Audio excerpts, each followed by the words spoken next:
My name is Frank Delaney, and I'm 79 years old. For most of my life, I made a living with my ears.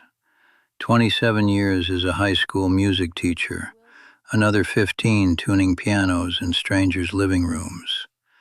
I could hear when a single note was off by a fraction. I could listen to a student play for 30 seconds and tell you exactly what they were afraid of.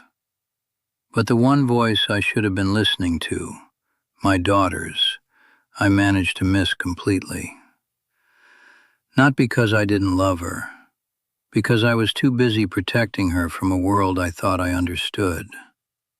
When you're young, you imagine failure as something loud, a bankruptcy, a public shame, a moment everyone witnesses. But the failures that actually shape a life are nearly silent.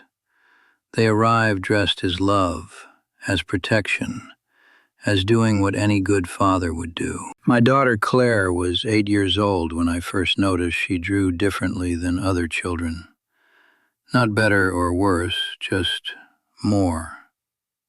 More detail in the corners of the page, more attention to shadows. She'd sit at the kitchen table for hours with those broken crayons, filling every inch of paper until nothing white remained. Her mother would say, "Claire, leave room for the sun." And Claire would look up, completely sincere, and say, "The sun doesn't need my help, Mom.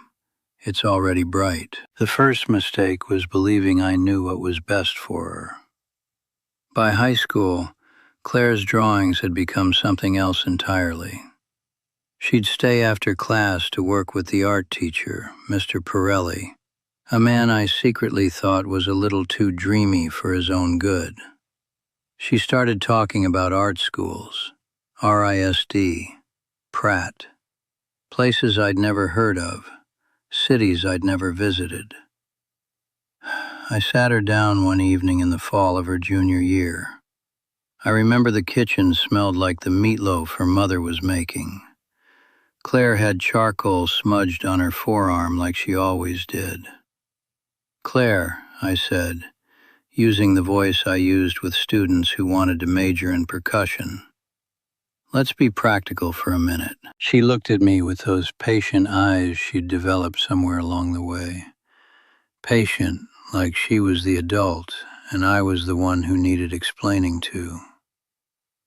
"Art school is expensive," I continued. "And even after you graduate, what then? You think galleries are just waiting for kids from Ohio?" I wasn't being cruel. I genuinely believed I was helping. I had tuned pianos for artists my whole life, painters who waited tables, sculptors who installed drywall. I'd seen their apartments, their second-hand furniture, their relentless struggle. I didn't want that for my daughter. "Dad," she said quietly, "I'm not asking for money. I'm asking if you think I'm good enough." "Of course you're good enough. That's not the point." She nodded like she understood. She didn't argue. She never argued. That's the thing about quiet children. You mistake their silence for agreement. The second mistake was doubling down when I should have surrendered. Claire went to Ohio State like we discussed. Practical, affordable. She majored in marketing because it was something she could fall back on. She still drew. I'd see sketches on her desk when I visited, drawings taped to her apartment walls. But she stopped showing them to me. I didn't notice that either. After graduation, she got a good job at a Columbus advertising firm. Benefits, 401k, a title that sounded important. I remember calling her one evening, sitting in my usual chair, feeling tremendously proud of myself. "See," I said, "stability matters. You can always draw on weekends." She was quiet for a moment, then, "Yeah, Dad, weekends."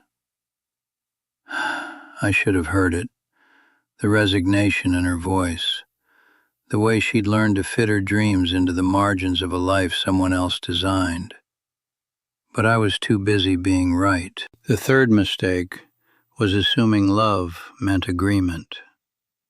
When she was 28, Claire called to say she was leaving the agency, moving to Portland, Maine.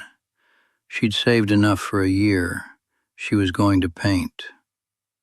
I drove to Columbus that weekend, sat across from her at a small table in her apartment, surrounded by boxes, half-packed canvases leaning against every wall. I could see her work up close for the first time in years. Paintings of women in doorways, children looking out windows, light falling across empty rooms. They were extraordinary. They also terrified me. "Honey," I said, reaching for her hand, "you're throwing away everything you've built." She pulled her hand back gently, not angry, just done. "Dad," she said, "I'm not asking you to understand. I'm asking you to trust me, just once. Can you do that?" I told her I loved her.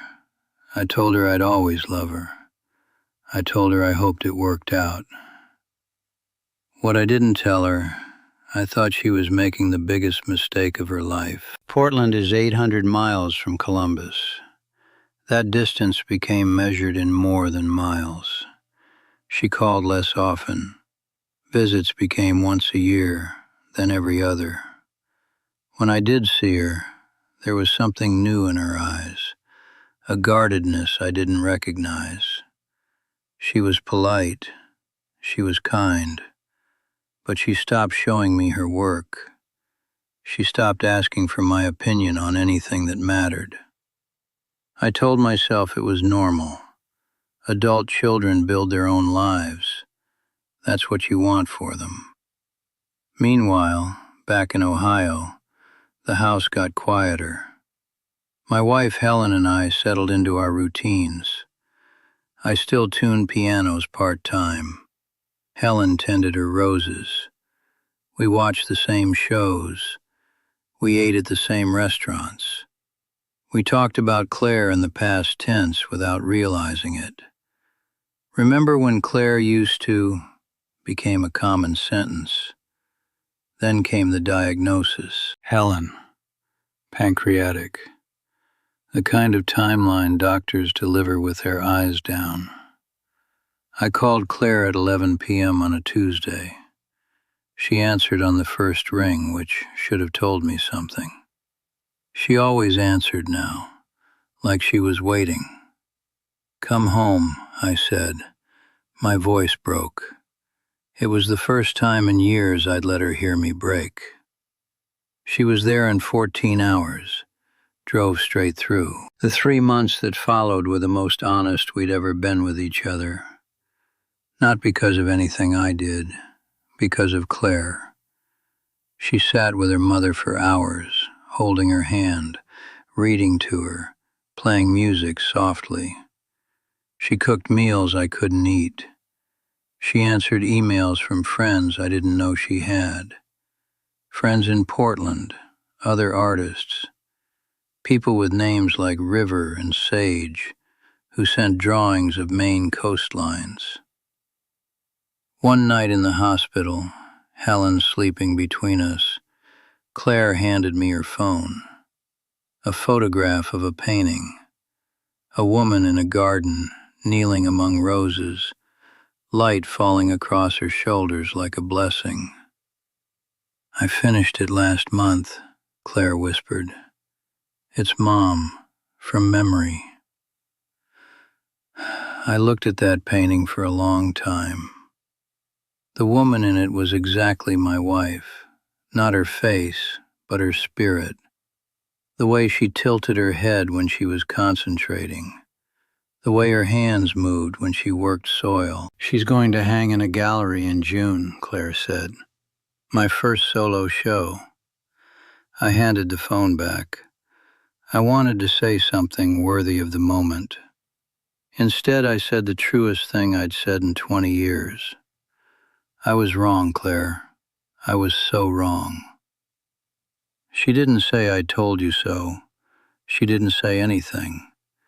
She just leaned her head against my shoulder, there in the hospital dimness, and we watched Helen sleep. Helen died in April. The solo show was in June. I flew to Portland for the first time. The gallery was small, white-walled, filled with people I didn't know. Claire's paintings covered every surface. Women in gardens, women in doorways, women looking out windows toward the water. And there, in the center of the main wall, the painting of Helen, titled simply, Patience. I stood in front of it for a long time. People moved around me, murmuring appreciation, and I understood something with absolute clarity. I had spent my daughter's entire life trying to protect her from a future that never arrived. All the years I spent worrying about her security, I was blind to the security she already had, the kind that comes from knowing exactly who you are. Claire found me eventually, took my arm, led me to a small painting in the corner I'd almost missed. A man sitting in a chair, reading a newspaper, late afternoon light falling across his lap. His face was in shadow, but his hands were visible. Piano tuner's hands. "That's you," she said. "It's called listening." I couldn't speak for a long moment. Then, "I don't deserve that." "Dad," she said, squeezing my arm, "you made mistakes, so did I. But you're here now. That's the part I'm keeping." I'm 79 now. Claire is 47. She lives in Portland year-round, and I visit twice annually, spring and fall, when the light does things Ohio light never does. We walk the coastline together. She tells me about her work. I tell her about the students I used to teach, the ones who remind me of her. I still tune pianos occasionally, though my hands aren't what they were. Mostly I sit in my quiet house and think about the years I spent protecting Claire from a life she was born to live. The irony isn't lost on me. I was so afraid of her failing that I almost made sure she never really tried. But here's what I've learned. Love isn't agreement. It isn't protection. It isn't keeping someone safe from the world. Love is standing in a gallery full of strangers, looking at a painting of your wife, and finally understanding that your daughter saw her more clearly than you ever did. Love is admitting you were wrong, not once, but every day for the rest of your life. Love is showing up after all the damage is done, and letting yourself be forgiven anyway. If you're listening to me, I'm not here to tell you how to raise your children. Every parent stumbles. Every parent believes they're doing the right thing until they discover they weren't. But I will tell you this. The children you're trying to protect from hard roads, those roads might be exactly where they're supposed to walk. And the voice you're tempted to correct, to guide, to shape into something more practical, that voice might be the most honest thing you'll ever hear.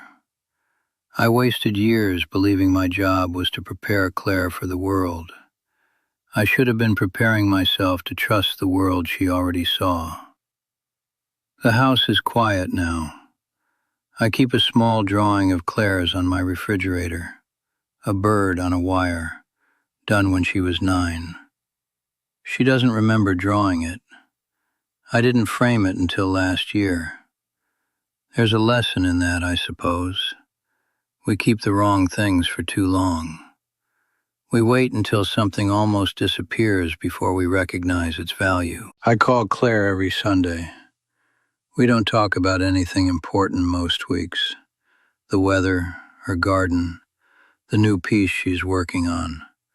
Just an ordinary conversation between a father and a daughter who finally learned how to listen to each other.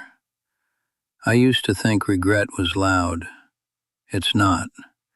It's quiet as a missed note, subtle as a conversation you should have had 20 years ago, gentle as the morning light falling across a painting of a man who finally set down his newspaper to look at his daughter.